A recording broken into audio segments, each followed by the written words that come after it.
G'day, I'm Adam David Collins, and it is the 1st of January 2017, so Happy New Year. And in this video, I'm going to be talking about my reading statistics for 2016.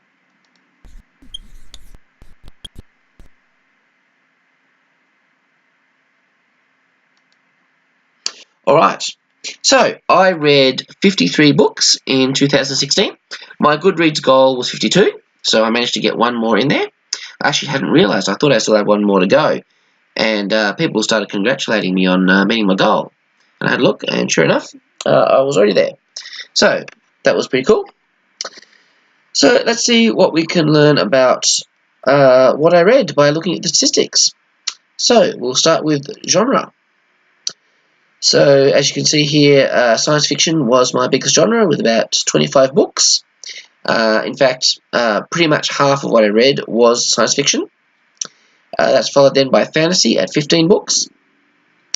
I was a little surprised that these weren't more evenly matched, but there you go.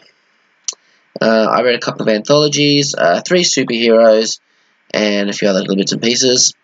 There were 2 thrillers in there. I read pretty much no non-fiction this year. It was all stories.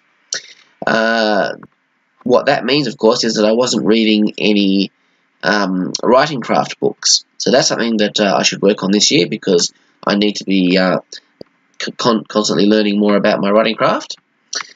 But yeah, definitely a fiction-heavy year in 2016. So let's look at the format. So 64.2% was read on my Kindle, 20.8% on audio, and then 15.1% on paper. Now this is an increase on Kindle from last year. Also an increase on audio and a decrease on paper. So if you watched my video last year, I mentioned that I was planning to do more audio this year than I did last year, which I have.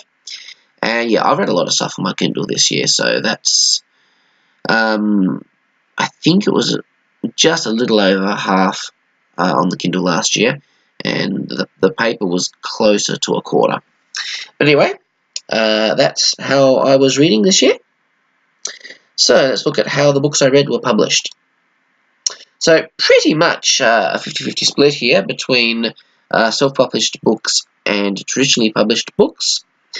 And I think that's a pretty good mix to have there, 50-50 with that. I'm certainly passionate about supporting self-published authors, being one myself. But there's also some good stuff happening in the traditional world at the moment with some of my favourite authors. So, yeah, it's good to keep a foot in both camps there with my reading. So let's look at where these books were published, what countries. So you can see here breakdown between Australia and international. So I read 7 Australian books, and all the rest were international. Now that still doesn't look like I've read all that many Aussie books, but obviously a big increase on last year, where I only read 1 Australian book, and I had a specific goal of wanting to read more Aussie books this year. So I've done that. I am passionate about supporting local authors, so it would be good to push that up even further in future, I think. So there's that. Now, if we look at the breakdown of the international, you will see that predominantly they came from America. I believe I read about 3 or 4 books from the UK. So yeah, very much Western British influenced countries. Not much more to say on that. So let's look at the spiritual aspect of the books that I read. So again, it's basically a 50-50 split between Christian fiction and general market fiction, and I'm pretty happy with that split. Again, I'm passionate about supporting the Christian authors, but I don't want to just read in a Christian bubble and not be experiencing all that's going on in the general market, because there's some cool stuff happening in the general market. My favourite author, Brandon Sanderson, writes in the general market. So, yep, 50-50, I'm happy with that. Let's look at the length of the books that I read.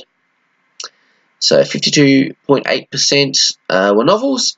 Then we got 32.1% novellas, 13.2% short stories, and I read one comic. I'm actually probably going to read a few more comics this year.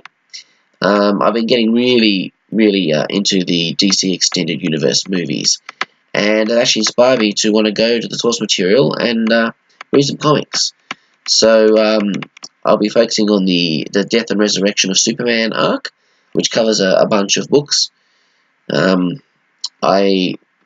2016 I read the Superman Doomsday collection, which was actually set after all of that, as opposed to before it.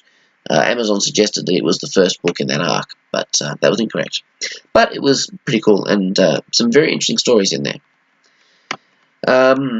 Yeah, so a fair number of novellas here. I really like novellas, both as a reader and a writer. I particularly like series of novellas. I grew up in the TV generation, so it's very natural for me to consume stories in that episodic kind of format. And that's exactly what I'm creating with my Duel of the Stars series, the first episode of which will be coming out in the early-ish part of this year. Alright, let's look at my top authors of 2016.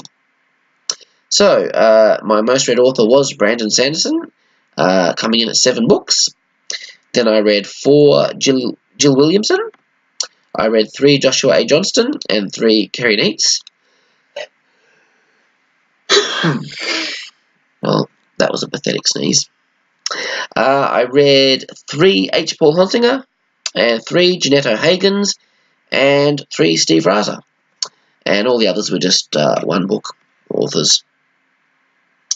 So that is what I read in 2016. So some interesting things there. Not a lot of massive surprises, but I think it's always fascinating to just have a look at what I've read and yeah, see what I can learn from those kinds of statistics. So I'd be interested to know what you read. Let me know how your statistics compare with mine in the comments below. And otherwise, I will see you next time I do a video. So, catch you later.